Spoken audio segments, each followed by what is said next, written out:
Hi everybody, it's Laura from Sheer Passion. Thanks so much for tuning in. I hope you like my visor.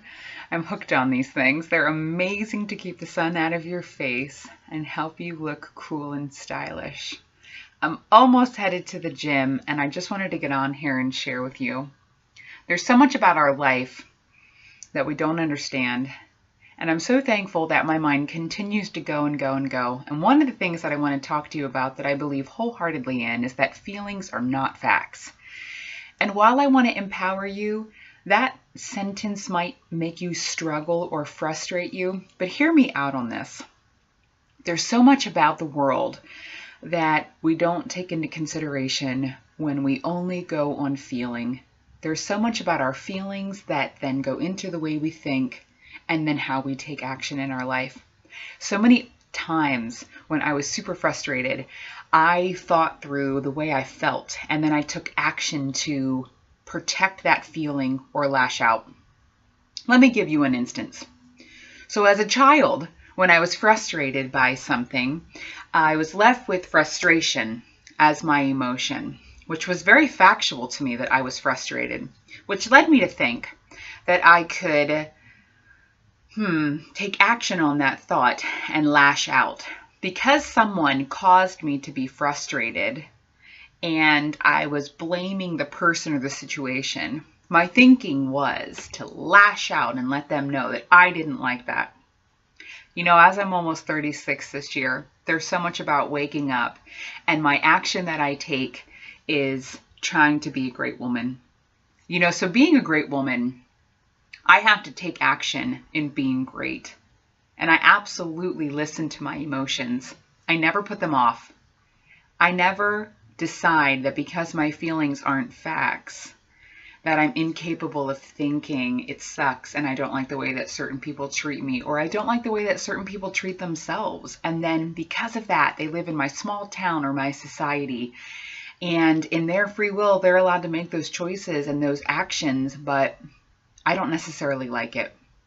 Being great says that those people can stay intact very much like that. And while they choose to be that way, even though I feel like they shouldn't be that way, and my thinking and my experience states that nothing good will come from that, my actions have to uphold my respect and theirs. You know, so often people mistake frustration for feeling different. Whether you're frustrated at your children or you are frustrated at coworkers, it's frustration across the board. It's going to land in the same place in the brain. It's going to drive a wedge. And if you act on those feelings as facts that you are frustrated and you don't begin to think of why you've become frustrated and how you can take the action on being a great person, your frustration is ping. It's supposed to get your attention. It's absolutely supposed to start the process of thinking about the person that you want to be. And so whenever you come in contact with people who place frustration on your plate, I'm with you. I stand right there with you. And I want to empower us to understand the difference. You know, there's so much about this that works in every aspect of our life. If we eat every single time that we think we're hungry, and we do not decide to take the action of the person we want to be, which would allow us to turn in a proactive stance. We would wake up in the morning and we would take the action of being a great woman or a great man. And that would say we already know that food is nourishment and fuel to our body. So instead of allowing our feelings on being super hungry to control our thinking, we actually take the action knowing that we will become hungry. We think through those things and we think ahead by grocery shopping or preparing food to feed ourselves. I know it sounds more like a science experiment than a fun human life, but I'm here to tell you that there's so much about enjoying our lives that really we have to be involved with the person who we want to be all the time. I really do want to be a great woman. Since I was a young girl, I've always felt very warrior-like. Do I like to be in a physical, all-out war? Sure. I love to exude that physical, like lashing out and letting go of my energy. That's actually when I began to center myself at the gym. The gym allows me to take the action of exuding and pushing something out of my body while just staying within myself and not controlling anyone else. I'm constantly surrounded by people at the gym, and I'm watching them, and the actions that they take are based on the feelings that they have. Let me give you an example. Maybe you have felt this way, and let me empower you to think through this with me. You know, you walk into the gym and you're unable to smile, and you're unable to say hello. Let me take a gander at why you feel that way. You don't feel like you're enough, and you don't feel like you're special enough. That's a lie. That feeling is not a fact. That's just the way you feel. Based on your level of thinking and the way people have acted around you and the way that they've thought, whether out loud or in their own minds, the actions that we've taken allow you to believe that the feeling you have is truthful. So instead of taking the action to be a great person no matter what gym you go to, which would mean you'd relate to all other people in that gym that are there prior to you showing up, you'd choose the action of being great. The action of being great is actually keeping your head up and saying hello to everyone that you see and smiling.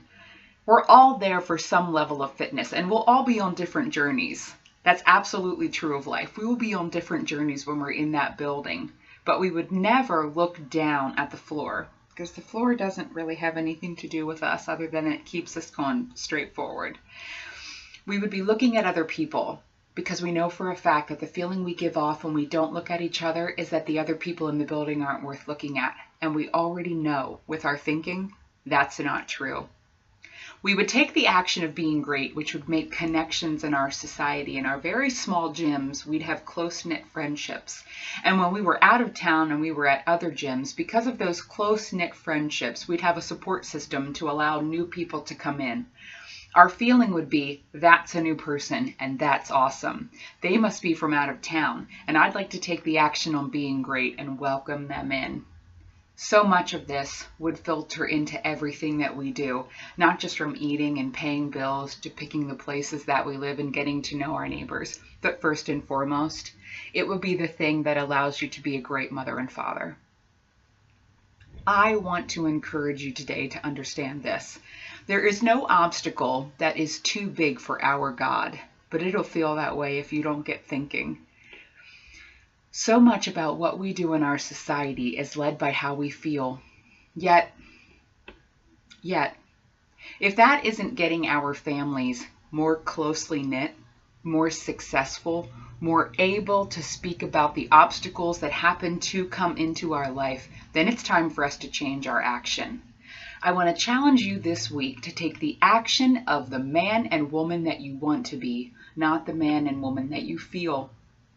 For example, when you go into stores and you feel like you don't know that person, they don't want to get to know you, you don't want to be in their business, you're trying to respect their privacy. That's ridiculous. That's ridiculous. You're not relating to any other human on the planet, starting with yourself. I challenge you to think about the fact that you would love to go into grocery stores and post offices and businesses where, no matter who knows you or doesn't know you, still looks at you, sees that you exist on planet Earth, you're breathing air, and you've joined us all, and that they're going to say hello to you. The action that you will take is the man and woman that you want to be, not the way that you feel. Maybe you feel like it would be invasive or it would be stepping over the bounds. What bounds? What bounds? You're not asking them for money and you haven't taken their unborn child. I want to know what bounds you would be stepping over if you got out of your comfort zone and you started to behave as the man and woman that you want to be. Let me clarify some things. I have never once bypassed frustration. I have never once bypassed the anxiety to taking the road to be great. I absolutely have gotten into some great battles with lots of people on why we are not standing up and acting as the people that we want to be. Here's what it will cause you to have to do. You will need to be in more conversations than you are currently. You will need to be able to have conversations that uphold your respect and their respect. I have failed at some of that. I absolutely have allowed my emotions of true frustration and extreme disappointment to the secrets and the deceptions that we have first in our family trees and then in our businesses. You know, no business exists without family trees. Let's think about that. So really our issue leads back to our family trees, and I want to let you know that every single person on this planet has emotions, and they are not factual until we have thought through that the action we will take has to lead us and all of the people around us to a path of allowing full self-respect, awareness, and that we can empower all people to do it based on the action that we take. It would create connections in our society, not cliques. And it would allow us to flourish. No matter how difficult or simple the situation is, we would all be able to have feelings that allow things to flourish. You know, joy comes directly from the Lord, and bitterness and anger come from the opposite, which is the devil. And so those are two things. Bitterness and joy can be continual in a person's life, where I have found that happy, sad, or mad, it continues to come in and go. You can't stay happy forever. You can't stay sad forever. And you sure as heck can't stay mad forever. I challenge you to try.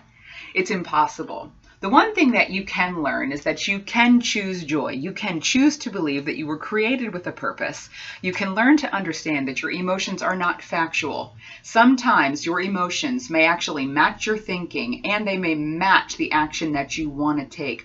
But most of the time, 90% of the time, your emotions are just going to ping the brain, allow you to start thinking through what you need to do, what you should have done, what you will be doing in the future, and the actions that you will take today will have to be based on the woman that you want to be tomorrow, not how you're feeling.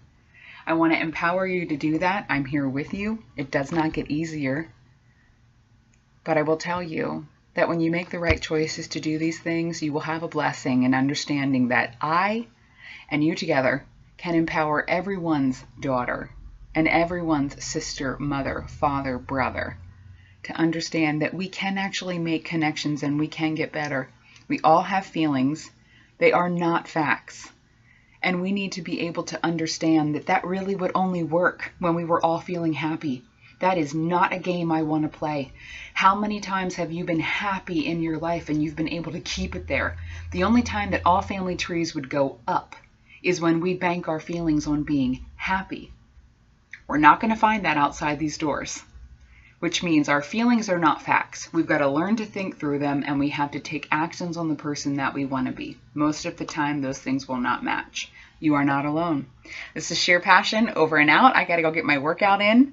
Thank you so much for tuning in. I'll be doing some more videos. I did upload the blog, Sheer Passion to blog at blogspot.com. Please share my videos. Thanks so much, guys. Have a great day.